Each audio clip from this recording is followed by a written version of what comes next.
প্রিয় ছাত্রছাত্রীরা, আজকে আমি তোমাদেরকে এই ভিডিওর মাধ্যমে ক্লাস 9-এর ভৌতবিজ্ঞানের যে প্রশ্নগুলো দেওয়া হয়েছে সেকেন্ড সামেটিভের জন্য 2024 সালের রায়মার্টিন প্রশ্নবিচিত্রা স্কুল নম্বর 1, সেখানে পেজ নম্বর 277, সেই 277 নম্বর পেজে যে প্রশ্নগুলো দেওয়া আছে গ্রুপ এ বি, সেগুলো আমরা আগেই আপলোড করে দিয়েছি সলভ করে, তো প্লেলিস্ট থেকে সেগুলো দেখে নেবে। এবং আজকে আমরা আলোচনা করব গ্রুপ সি এবং ডি, অর্থাৎ গ্রুপ সি এবং ডিতে যে সমস্ত প্রশ্ন আছে, যে অঙ্ক আছে এবং বাকি যে প্রশ্নগুলো আছে গ্রুপ সি এবং ডি এর মধ্যে, সমস্ত প্রশ্ন উত্তর আমরা আজকে আলোচনা করব এই 1 নম্বর স্কুলের।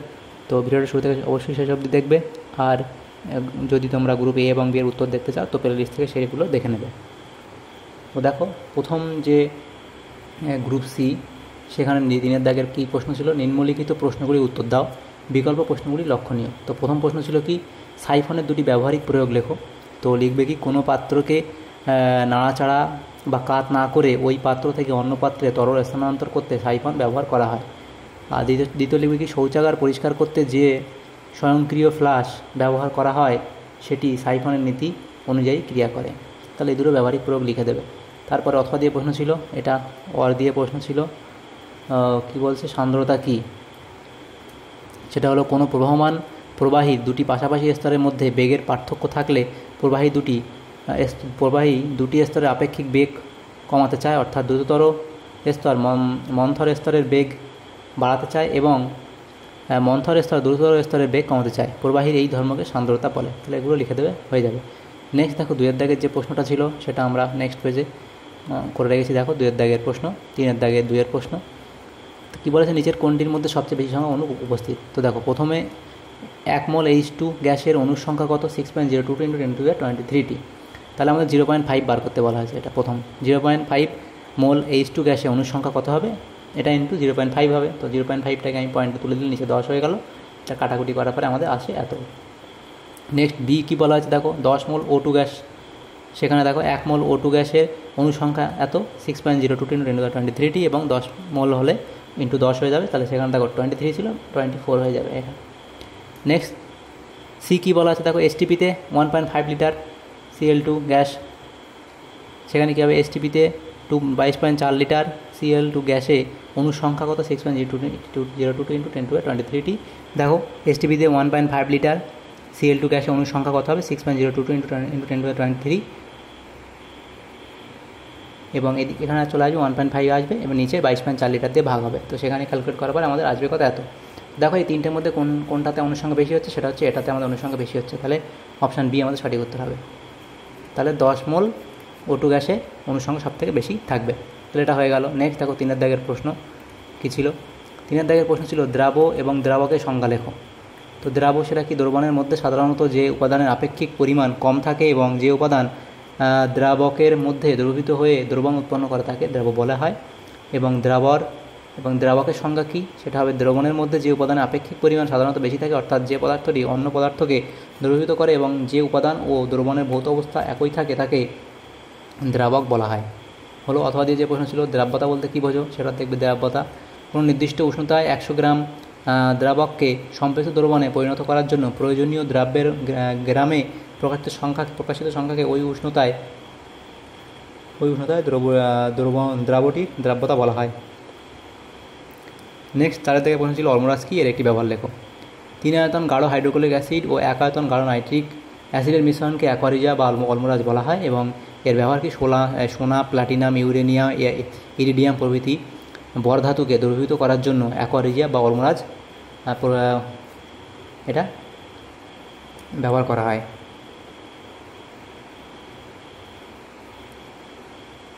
তো এটা এখানে ভুল হয়েছে, সোনা, প্ল্যাটিনাম, ইরিডিয়াম প্রভৃতি বরধাতুকে দ্রবীভূত করার জন্য অ্যাকোয়ারিজিয়া ব্যবহার করা হয়। তো তারপরের প্রশ্ন ছিল, দেখো এখানে, আচ্ছা অথবা দিয়ে যে প্রশ্ন ছিল সেটা আমরা নেক্সট পেজে আলোচনা করছি, আগে সেটা করে নিই। 5 দাগের প্রশ্নটা, কোনো বস্তুর ভর m এবং গতিশক্তি E হলে প্রমাণ করো ভরবেগ √2mE। তো m ভরের একটি বস্তুর বেগ v হলে এবং তার গতিশক্তি E হলে E = ½ mv²।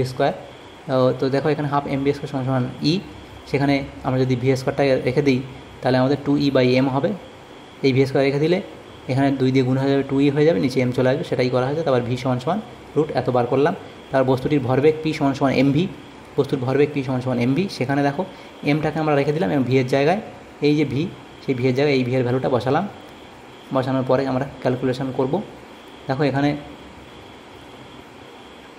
প্রথমে দেখো এখানে দেখো প্রথমে এদিকে রুট এম হয়ে গেল ইন্টু আবার রুট এম করে দিলাম, অর্থাৎ আমাদের যে একটা এম আছে ওই আমরা একটা এমকে আমরা root M into root M লিখতে পারি, সেভাবে লিখলাম। লেখার পরে এদিকে যেমন ছিল তেমনটা আমরা ভেঙে দিলাম। তাহলে এই রুট এম একটা রুট এম কেটে দিলে পড়ে থাকবে কি root M into root 2e। তাহলে সেখান থেকে আমাদের গুণ করলে এটা চলে আসবে। তাহলে P equals to root 2me, অর্থাৎ সুতরাং বস্তুটি ভরবেগ হয় রুট 2me। তাহলে এটা প্রমাণিত হয়ে গেল। তাহলে অথবা দিয়ে যে প্রশ্ন ছিল সেটা আমরা করব। দেখো অথবা দিয়ে যে প্রশ্নটা ছিল সেটা কি বলা হয়? অথবা দিয়ে প্রশ্নটা 80 গ্রাম NaOH দ্রবণে 80 গ্রাম NaOH দ্রবণে 80 গ্রাম NaOH দ্রবণকে প্রশমিত করতে কত গ্রাম HCl প্রয়োজন। তো এবারে এখানে এইচ এর ভ্যালু ও অক্সিজেন, সোডিয়াম, ক্লোরিনের সব ভ্যালু এখানে দেওয়া আছে। তো এটা আমরা যেভাবে করব, দেখো অথবা দিয়ে যে প্রশ্নটা ছিল, কত দাগের প্রশ্ন ছিল এটা? 3-এর দাগে 4-এর অথবা 3.4-এর অথবা দিয়ে প্রশ্ন ছিল সেটা। তো সেটা দেখো প্রথমে আমাদের বিক্রিয়ার সমীকরণ বলে লিখতে হয়। প্রথমে বিক্রিয়ার সমীকরণ। আচ্ছা, প্রশ্নটা কী ছিল? 80 গ্রাম NaOH দ্রবণকে প্রশমিত করতে কত গ্রাম HCl প্রয়োজন। দেখো এটা বিক্রিয়াটা হবে কীভাবে? NaOH প্লাস HCl এর বিক্রিয়া হবে, সেখান থেকে কি উৎপন্ন হবে? NaCl প্লাস H2O উৎপন্ন হবে।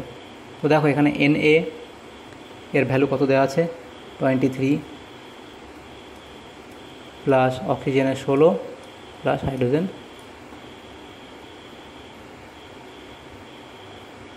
দেখো 1 দেওয়া আছে। তারপরে কোথা হবে? এটা হবে 40 গ্রাম। এবং এদিকে আচ্ছা এদিকে HCl এর জন্য কি হবে?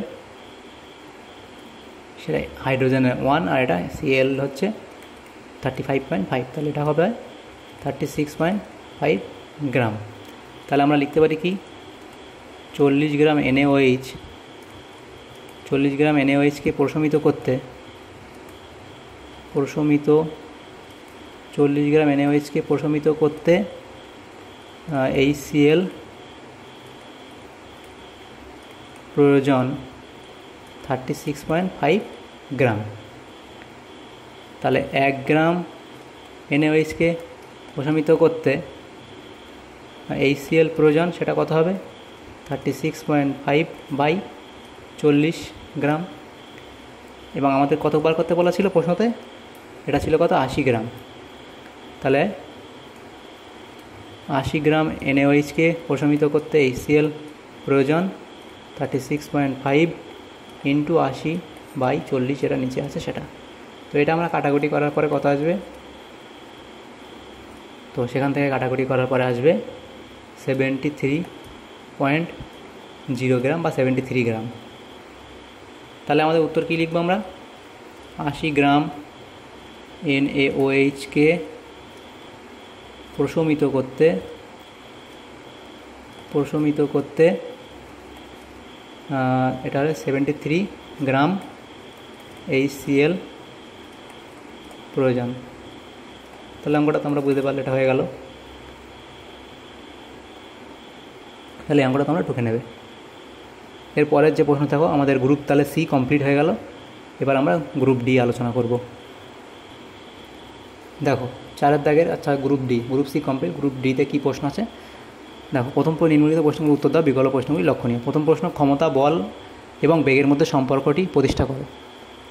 তো এদের প্রথম প্রশ্ন সেটা কী হবে? ক্ষমতা, বল এবং বেগের মধ্যে সম্পর্কটি প্রতিষ্ঠা করো। তো দেখো আমরা জানি কি ক্ষমতা ইকুয়ালস টু কৃতকার্য বাই সময়, অর্থাৎ কত সময়ে আমরা কতটা কাজ করলাম। কৃতকার্য বাই সময়। কৃতকার্য কত? বল ইন্টু স্মরণ হচ্ছে কৃতকার্য। এগুলো তোমাদের জানতে হবে। নিজের সময় যেমন আছে সেমন আমরা রেখে দেবো। পরের লাইন আমরা লিখতে পারি কি, বল ইন্টু সরণ বাই সময়, যা সেটা আলাদা করে লিখলাম। আমরা জানি কি কৃতকার্য সমান সমান বল ইন্টু সরণ, এটা আমরা জানি, তো সেটা আমি লিখে দিলাম। অতএব ক্ষমতা ইকুয়ালস টু কী লিখতে পারি, বল ইন্টু বেগ লিখতে পারি। এই ইকুয়েশান থেকে আমরা লিখতে পারি, কারণ কি এই ইকুয়েশানটা থেকে আমরা লিখতে পারি এটা, এরপরের লাইনটা। অতএব কী হবে, আমরা জানি কি বেগ সমান সমান সরণ বাই সময়, তো এই সরণ বাই সময়টাকে আমরা বেগ লিখলাম। তাহলে ক্ষমতা ইকুয়ালস টু বল ইন্টু বেগ, আমাদের ক্ষমতা বল ও বেগের মধ্যে সম্পর্ক প্রকাশ করতে বলা আছে, তাহলে আমাদের এটা প্রকাশ করতে হবে। তাহলে এভাবে তোমরা এটা করে নেবে। তারপরে কী ছিল, যান্ত্রিক শক্তি কয় প্রকার ও তাদের নাম লেখো। তো যান্ত্রিক শক্তি হচ্ছে কত প্রকার, যান্ত্রিক শক্তি হচ্ছে 2 প্রকার। যান্ত্রিক শক্তি 2 প্রকার, তাদের নাম হচ্ছে কি, একটা হচ্ছে স্থিতিশক্তি ও গতিশক্তি। স্থিতিশক্তি, প্রথমটি হলো স্থিতিশক্তি ও দ্বিতীয়টি হলো গতিশক্তি। তাহলে এই প্রশ্নের উত্তর আমাদের এখানে হয়ে গেল। তারপরের যে প্রশ্ন দেখো কি বলা হয়েছে, অথবা দিয়ে প্রশ্ন ছিল, তো এটা এখানেই করে নিই। একটি বুলেটের ভর 20 গ্রাম এবং গতিবেগ 500 মিটার পার সেকেন্ড হলে তার গতিশক্তি কত হবে। দেখো, একটি বুলেটের ভর 20 গ্রাম এবং গতিশক্তি 500 মিটার পার সেকেন্ড হলে তার গতিশক্তি কত হবে। তো গতিশক্তি কত হবে, তো দেখো এখানে কি আছে, প্রদত্ত ভর এম ইকুয়ালস টু কত, 20 গ্রাম দেওয়া আছে, সেটাকে আমরা কেজিতে কনভার্ট করে নেব। 20/1000 দিয়ে ভাগ করে সমান সমান 1/50 কেজি, এটা হলো। এবং গতিবেগ কি দেওয়া আছে, গতিবেগ ভি ইকুয়ালস টু কত দেওয়া আছে, 500 মিটার পার সেকেন্ড দেওয়া আছে।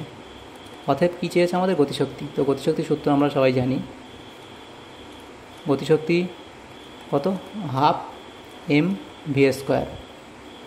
হাফ লিখলাম, এম এর মান কত, 1/50 ইন্টু v², অতএব 500 তার স্কোয়ার।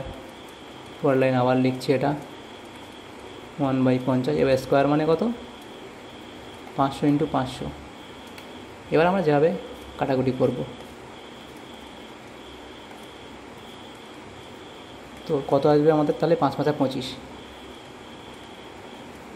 এত জুল। অতএব কত, নির্ণেয় গতিশক্তি কত, 2500 জুল। তাহলে এই অঙ্কটা আমাদের এভাবে করতে হবে। যদি কারো সমস্যা থাকে অবশ্যই কমেন্ট বক্সে কমেন্ট করবে, বুঝতে যদি সমস্যা হয়ে থাকে। এরপরের প্রশ্ন দেখো, 3 দাগের কি প্রশ্ন ছিল, 3 দাগের প্রশ্নতে কী বলা হয়েছে, সূর্যালোকের উপস্থিতিতে গাঢ় নাইট্রিক অ্যাসিডের বর্ণ হলুদ হয় কেন। তো তোমরা লিখবে কি, সূর্যালোকের উপস্থিতিতে গাঢ় নাইট্রিক অ্যাসিডের বিক্রিয়াটি হলো আলোক রাসায়নিক বিক্রিয়া। নাইট্রিক অ্যাসিড হলো একটি আলোক রাসায়নিক বিক্রিয়া, একটা দাগ। নাইট্রিক অ্যাসিড হলো একটি শক্তিশালী অক্সাইডিং এজেন্ট, যা সূর্যালোকের উপস্থিতিতে বিক্রিয়া করে নাইট্রোজেন ডাইঅক্সাইড গ্যাস উৎপন্ন করে, NO2 গ্যাস উৎপন্ন করে। এই বাদামি বর্ণের NO2 গ্যাস HNO3-তে দ্রবীভূত হয়ে হলুদ বর্ণের সৃষ্টি করে। তো এই বিক্রিয়া এখান থেকে তোমার দিতে হবে, 2HNO3, সেখান থেকে সূর্যালোক, তারপরে 2NO2 + O2 + H2O, এভাবে বিক্রিয়াটি হয়। পরের পাঠ কী ছিল, দুটি গ্যাসীয় পদার্থের বিক্রিয়ায় একটি কঠিন যৌগ উৎপন্ন হওয়ার উদাহরণ দাও। দুটি গ্যাসীয় পদার্থের বিক্রিয়ায় একটি কঠিন যৌগ উৎপন্ন হওয়ার উদাহরণ হলো অ্যামোনিয়া NH3 ও হাইড্রোজেন ক্লোরাইড HCl গ্যাসের বিক্রিয়ায় কঠিন পদার্থ অ্যামোনিয়াম ক্লোরাইড উৎপন্ন হয়, NH4Cl। তো বিক্রিয়া হচ্ছে কি, NH3 গ্যাস HCl গ্যাস, সেখান থেকে NH4Cl সলিড। এটা কঠিন পদার্থ উৎপন্ন হয়। তো এই উদাহরণ দিয়ে দেবে, 2 দাগের প্রশ্ন হয়ে গেল।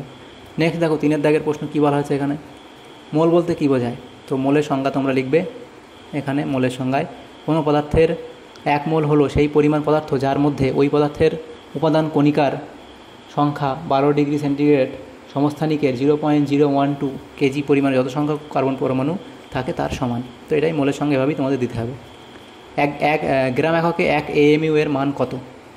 গ্রাম এককে 1 AMU এর মান কত?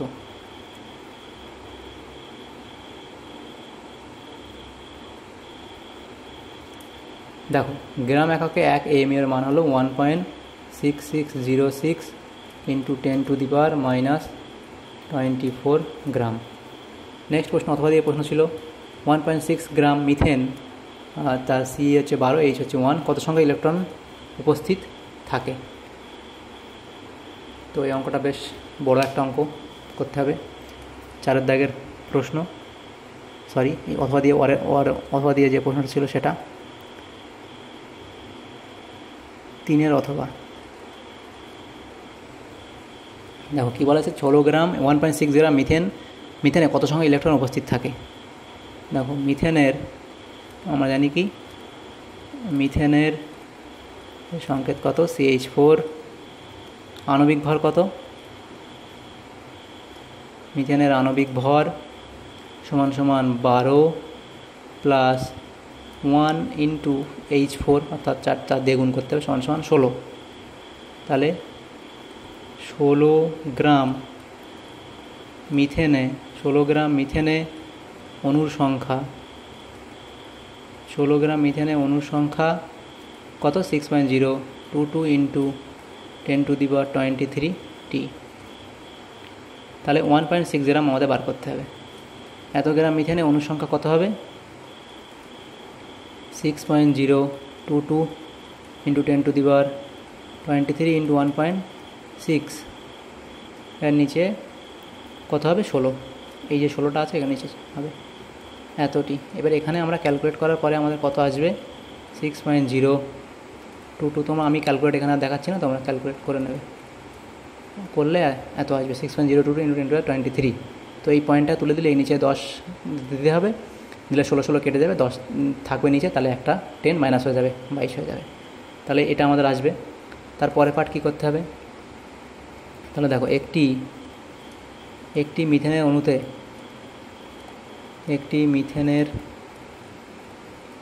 অণুতে ইলেকট্রন সংখ্যা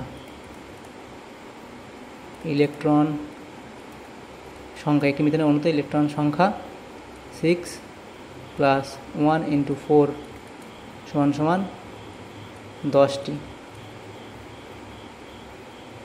অতএব